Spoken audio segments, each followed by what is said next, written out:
behind early, bro. You're behind early. And in our official Football League competitions, you can represent your favorite real-world team. It's true, you can.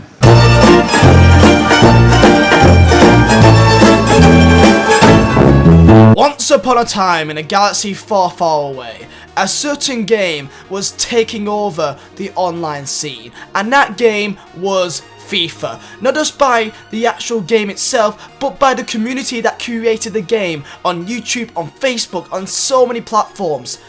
Until it's now just FIFA, isn't it? There was a time that FIFA was competing with the likes of League of Legends and CSGO on Twitch stream views, and on YouTube was competing with the likes of Minecraft, which was the biggest game out at the time, by its online creators. And the sheer popularity of these online creators created more people to get more involved with the game, and this was a massive part of the success of FIFA from the last 5 years. I like to call these the glory years between FIFA 12 and FIFA 15. Ever since FIFA 16, there appears to be a downward spiral in interest in playing the game, and this could be for a variety of reasons, which we're going to go on in this video. But before we get into how people have started losing interest in the game, we need to first get into how it got so popular in the first place. Let's get into this video. If you guys do enjoy this video, make sure to smash the like button, subscribe if you're new, and let's get into the day that FIFA died. The date is September 24th, 2011, and a YouTuber by the name of KSI or LGBT uploads a video titled FIFA 12 Race to Division 1. Of course, before YouTube, FIFA was already a massive game. It was the football game. At this stage, they were getting way more views than their competitors such as PES, but it was only seen as a casual game to play with your mates, and back in these days, not everyone was able to afford the brand new Xboxes and the brand new PlayStations, so not everyone was actually able to acquire this game. The users of the community, and most of these were kids, wasn't actually able to get the game. So what's the next best thing they can get than actually having a game is watching someone playing the game. This is where YouTube became a massive thing back in these early years. When KSI uploaded Race to Division 1, this created a massive surge in the community. FIFA back in these days were only really known for skill compilations and Road to Glories. People like KSI became a massive figurehead in FIFA, and they built massive communities that when they were only uploading FIFA, they wanted to play FIFA as well and do things similar to that. So they bought similar players, they played the game and wanted to do exactly what they did, and this created a massive surge in the community,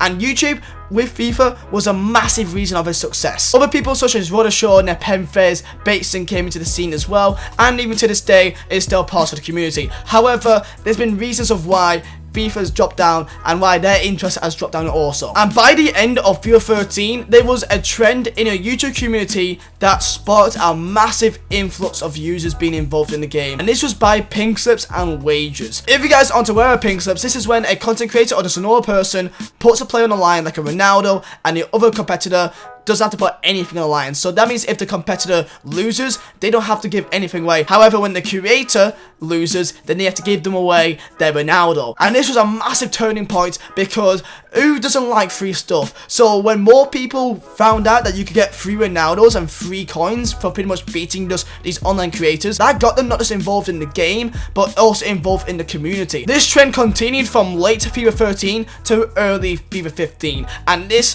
brought in millions upon millions of views. And when you look at the spiral of the sale dates, it continually rises around FIFA 14, FIFA 15. So at this stage of FIFA 15, FIFA was on an all-time high, and not just for the game and the sales of it and the amount of game time put into the game and the amount of interest put into the game, but it was for the community as well. More people was involved in FIFA, more people cared about the game, and the biggest online creator at the time was FIFA creators. FIFA becoming the arcadey fun game. There were so many OP players, there were so many fun players that you could play with. No matter if it's a very high rated squad or very low rated squad, you could do well with whatever team you get. And there's so many more fun aspects of the game. It was fun to turn, it was fun to shoot, it was fun to play, until the day came, 9th of March 2015, which for me is the main hit in the reason of why FIFA has lost interest in the last few years. And this is it: Price Rangers. But also that's new to FIFA, Price Rangers was not always in the game. It was only brought in midway through FIFA 15 that it basically made players in a certain price range, which pretty much since this happened in FIFA 15, destroyed the game for a lot of people because most players just completely didn't even exist. Most players went extinct. Most players didn't want to sell their players because it was sold for a lot less than what they bought them for, and this took away so many fun aspects of the game. It took away trade offers, it took away wages and ping subs, it took away trading, it took away sniping, and the reason why they brought in price ranges was to stop in the influx of buying coins in the game. Coin selling was a massive problem for EA. They absolutely despise anyone that's promoting coin selling or that's advocating coin selling. So this was their way to combat it, and to be fair to EA, it has worked. However, for most people that wasn't that bothered about FIFA, this just completely took away any interest they had in the game completely. And this is why you find a trend that since FIFA 15, FIFA 16, this is when people start losing interest in the game. Players didn't exist, the service instead was very, very dodgy, and one massive factor is that it was so easy to get hacked through your account. People could literally go into the EA chat, say that you can't access your account, and then just give them your email address and your phone number, and then that's enough for them to get into your account and take away everything that you've earned. This was happening to not just YouTubers and streamers, but it was also happening to just normal people that had good accounts. As long as they had their gamer tag, email address, and number, your password, reset your security question, and that's all they got to do in literally. There's been videos about it in the past. They can literally take 10 minutes for someone to get into your account and hack everything. So it's not even hacking, it's just EA giving away your details for no reason. This was a massive issue between FIFA 15 and FIFA 16. So of course at this stage people just didn't bother playing the game anymore, because why would you put so much time and effort getting a good team,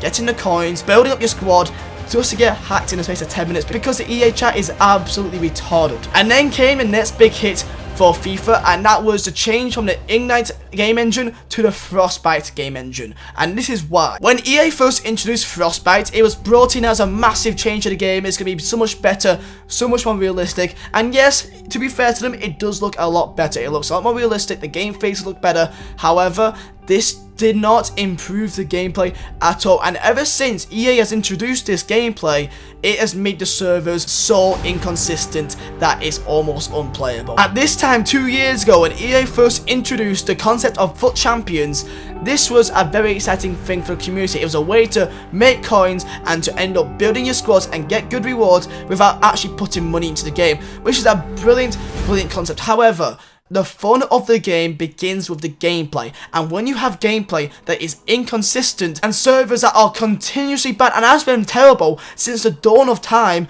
you cannot have an esports product that EA so want to push so badly on their community. And this is where a massive flaw came in with FIFA, that they started to base the game around a niche, because before FUT Champions, the only competitive scene was Gfinity and FIWC. That was it. This already for competitive FIFA was quite a niche in the community. People only wanted to have a bit of fun and to trade and to snipe and of course wages back in the day. When they took that away, that took away a lot of the community. And when FUT Champions came around, it was really just building around a competitive scene that was already quite small. However, for the first few weeks, it was quite fun until they released a patch. And a patch that completely changed the gameplay of the game for no reason, and this made the gameplay so much more worse, so much more delayed, so much more just laggy. Speed up lag was a thing, disconnections was a thing, and this does not go from FIFA 17, but it goes to FIFA 18.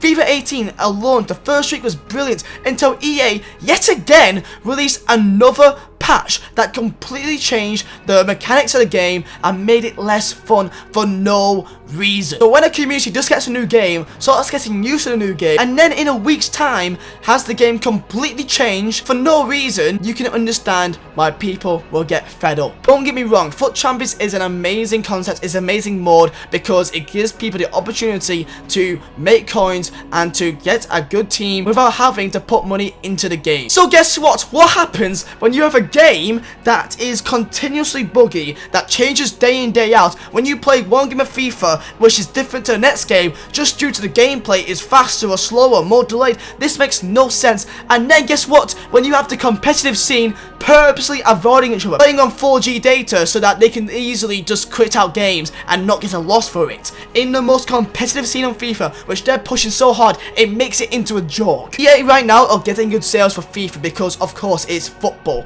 Football is never going to die out. Football will always be a massive thing, and FIFA is just the much better football game right now. However, I guarantee you that the actual playtime of FIFA 18 compared to FIFA 14 will be drastically low. Most people that play Foot Champions and most of the pros continuously complain about the game, continuously advocate upon many changes of the game. Foot Champions becomes a chore that you just have to do or else you can't get good rewards, because sniping and trading is so much more worse now. Foot Draft gives no rewards. Squad Battles is the most tedious thing in the world. However, I guess it makes sense. You gotta grind the game to get good rewards. However, rewards is so slim that it's almost just not worth it. And this brings up my next point. EA developers, where is the community?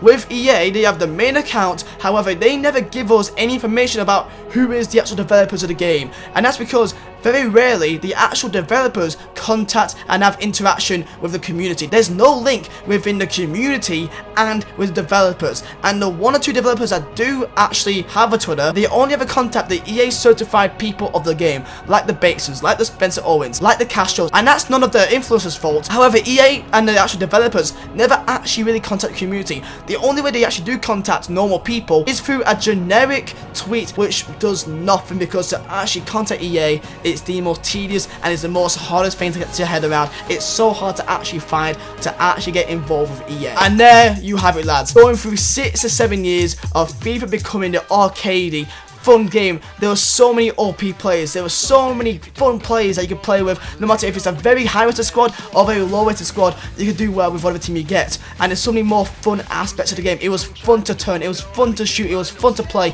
Nowadays, it's a chore. Nowadays, it's a hassle. Nowadays, it's just inconsistent gameplay, and you never know what you're going to get. And this, lads, is the reason why FIFA is slowly dying out and people are just losing interest in the game. EA are trying to accommodate to a niche that once was in the community, trying to make it bigger, and it has become bigger. However, the main aspect of the game is gameplay, and when the gameplay is lacking, then people will lose interest, because how can you prepare? How can you get better at a game that is out of your hands when one game drastically changing gameplay compared to the next? It's the most confusing and the most frustrating thing about FIFA. So lads, I want you guys to give me your opinions down below. Let me know, when did you first start losing interest in the game? If you are in fact playing the game right now and enjoying it, let me know what you guys think you enjoy most and what you think can be done to improve the game, because football is never going to die out. FIFA will never die out in the grand scheme of things, because football will always be a massive aspect of life and people will always want to play a football game. However, when it comes to how often it gets played,